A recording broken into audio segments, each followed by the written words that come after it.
Date 17/4/2020। आज कक्षा 10 math प्रश्नावली 1.3 हल करेंगे। आइए देखते हैं पहला सवाल। सिद्ध कीजिए कि करणी में 5 एक अपरिमेय संख्या है। सवाल आपका है कि सिद्ध कीजिए कि करणी में 5 एक अपरिमेय संख्या है। हल।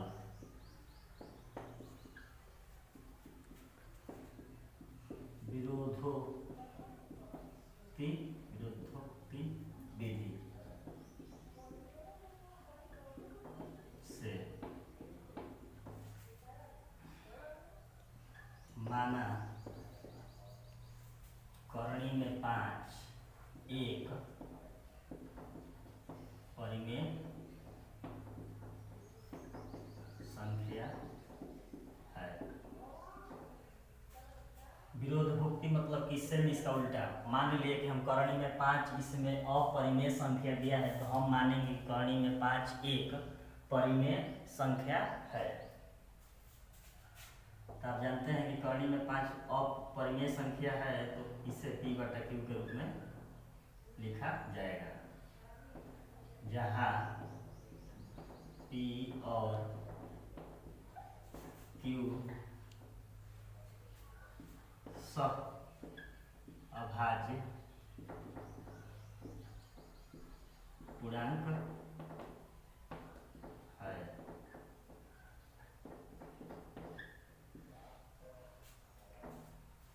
और लिखेंगे कि दोनों पक्षों का वर्ग करने पर, दोनों पक्षों का वर्ग करने पर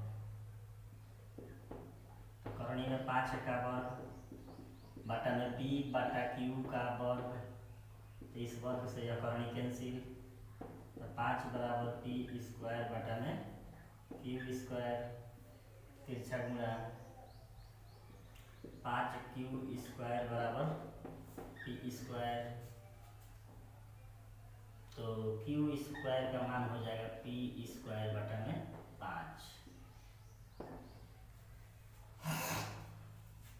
लिखेंगे जहां P स्क्वायर 5 से विभाज्य है, तब P भी 5 से विभाज्य होगी। इसको मान लेंगे कथन, एक कथन ए मान लेंगे। ठीक, अब मानेंगे हम माना P बराबर 5C, P बराबर 5C, समीकरण एक में रखने पर, समीकरण एक में रखने पर 5Q स्क्वायर बराबर P स्क्वायर, यही समीकरण एक है।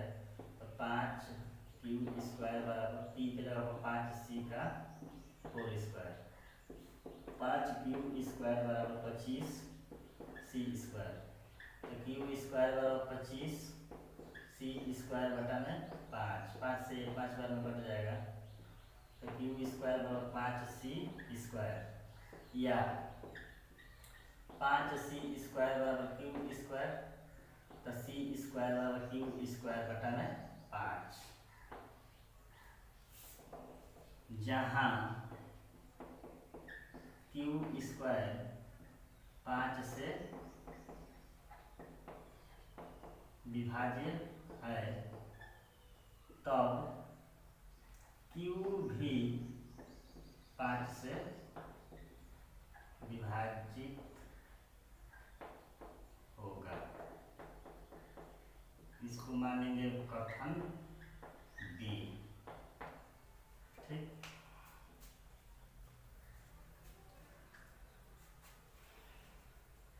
अब लिखेंगे हम यहां से कथन ए और कथन बी से, कथन ए और कथन बी से लिखेंगे P तथा Q का एक उभयनिष्ठ गुणनखंड 5 है। P तथा Q का एक उभयनिष्ठ गुणनखंड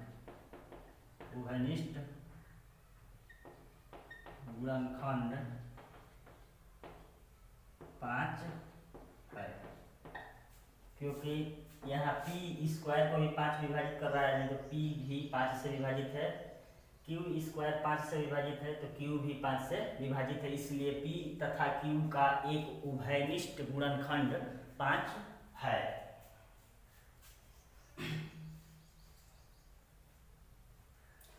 तब P और Q सह अभाज्य पूर्णांक नहीं है। तब P और Q सह अभाज्य पूर्णांक नहीं है। जब इसका उभयनिष्ठ गुणनखंड 5 है तब यह P और Q सह अभाज्य पूर्णांक नहीं है। तो अब इस प्रकार स्पष्ट हुआ कि, तो इससे स्पष्ट हुआ कि रूट में 5 एक अपरिमेय संख्या है, एक अपरिमेय संख्या है। थोड़ा इसको एक बार समझेंगे कि क्या है इसमें मैटर। विरोधाभासी विधि का मतलब होता है कि विरोध करने वाला। सवाल में दिया था कि सिद्ध कीजिए कि कर्ण में 5 एक अपरिमेय संख्या है, तो हमने इसका सेम उल्टा माना। इस सवाल को करने का एक यही तरीका है कि जो कह रहा है उसका सेम विपरीत आप मान लीजिए। तो माना कि कर्णी में 5 एक परिमेय संख्या है, तो कर्णी में 5 को P बटा Q के रूप में लिखा जाएगा, जहां P और Q सह अभाज्य पूर्णांक हैं, Q does not equal to 0। सह अभाज्य पूर्णांक किसे कहते हैं, थोड़ा देख लीजिएगा। सह अभाज्य पूर्णांक किसे कहते हैं, थोड़ा इसे भी देख लीजिए। सह अभाज्य पूर्णांक कहने का मतलब कि वे संख्याएं जिनका संख्या 1 के अलावा, वे संख्याएं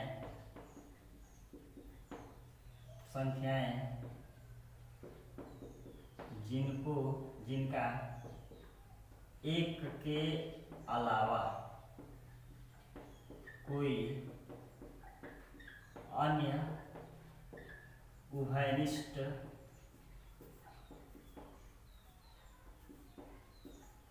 गुणनखंड न हो, 1 के अलावा कोई अन्य गुणनखंड न हो, उसे सअभाज्य पूर्णांक कहते हैं। इसको जो है कि आप, यह परिभाषा है इसका। इस तरह से जो है कि दोनों पक्षों का वर्ग करने पर, कर्णी में 5 को ऐसे करने पर जो है कि 5Q स्क्वायर और P स्क्वायर, समीकरण 1 मान लिए, जहां P स्क्वायर 5 से विभाज्य है, तो P भी 5 से विभाज्य होगा। कथन 1 P बराबर हम मान सकते हैं, गणित है, गणित में आप मान सकते हैं कि P बराबर 5C, P बराबर 5A। तो P बराबर 5C मानने पर जो है कि समीकरण 1 में रखने पर, तो 5Q स्क्वायर बराबर P स्क्वायर, इस तरह से करते करते जाएगी Q स्क्वायर बराबर 25C स्क्वायर, तो 5 से भाग दे तो 5C स्क्वायर। ऐसे इसके रूप में लाने के लिए C स्क्वायर बराबर Q स्क्वायर बटा 5, यह वाली प्रक्रिया यहाँ पर लागू हुई। जहाँ Q स्क्वायर 5 से विभाज्य है, तो Q भी 5 से विभाजित होगा। अर्थात कथन A और कथन B से हुआ कि P तथा Q का एक उभयनिष्ठ गुणनखंड 5 है, क्योंकि यहाँ भी 5 से विभाजित है और Q भी 5 से विभाजित है। तब P और Q सअभाज्य पूर्णांक नहीं होगा। सह अभाज्य पूर्णांक इसलिए नहीं होगा क्योंकि यह 5 से दोनों संख्याएं दोनों जो है कि पूर्णांक विभाजित हो जा रहे हैं, तो इससे स्पष्ट हुआ कि कॉलोनी में 5 एक अपरिमेय संख्या है। अतः यही आपको जो है कि सिद्ध करना था।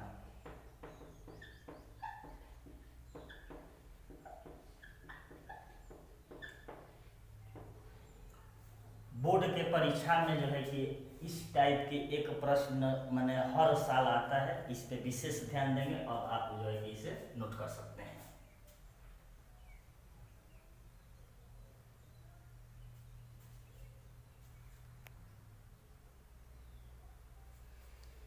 प्रश्न दूसरा है,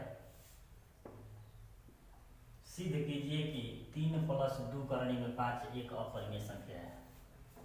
पहले के लिए आधार पर हो गया अभी सवाल। इसमें कहा है कि सिद्ध कीजिए कि 3 + 2 करणी में 5 एक अपरिमेय संख्या है। तो आप इसको ठीक मानेंगे, फिर उल्टा माना कि 3 + 2 करणी में 5 एक अपरिमेय संख्या दिया है, तो माने कि परिमेय संख्या है, परिमेय संख्या है।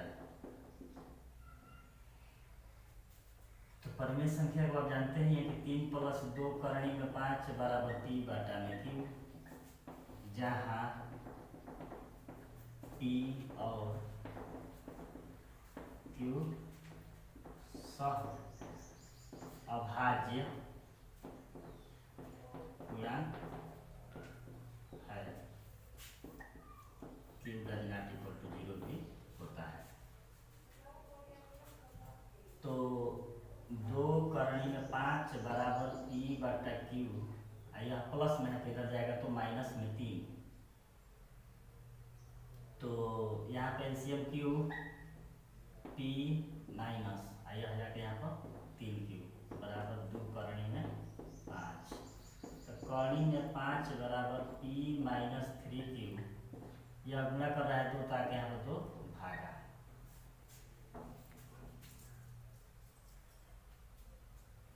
यहाँ पर लिखेंगे P तथा Q पूर्णांक है, PQ पूर्णांक है, P तथा Q पूर्णांक है। तो P - 3Q मात्रा में 2Q एक परिमेय संख्या है। P/Q के रूप में लिखा है, इसलिए परिमेय संख्या है। करणी में 5 एक परिमेय संख्या भी होगी। तो जब यह परिमेय संख्या है तो यह भी परिमेय संख्या होगी, तब करणी में 5 भी परिमेय संख्या होगा, चाहे होगी। बस इतना तक लिखना था इसमें जो है कि। उसके बाद लिखेंगे जो गलत है, क्योंकि जो गलत है यह लिखने के बाद लिखेंगे जो कि गलत है। क्यों गलत है कि करणी में 5 एक अपरिमेय संख्या है, क्योंकि करणी में 5 एक अपरिमेय संख्या है। इतना तक समझ आ रहा होगा आपको। उसके बाद अतः हमारी कल्पना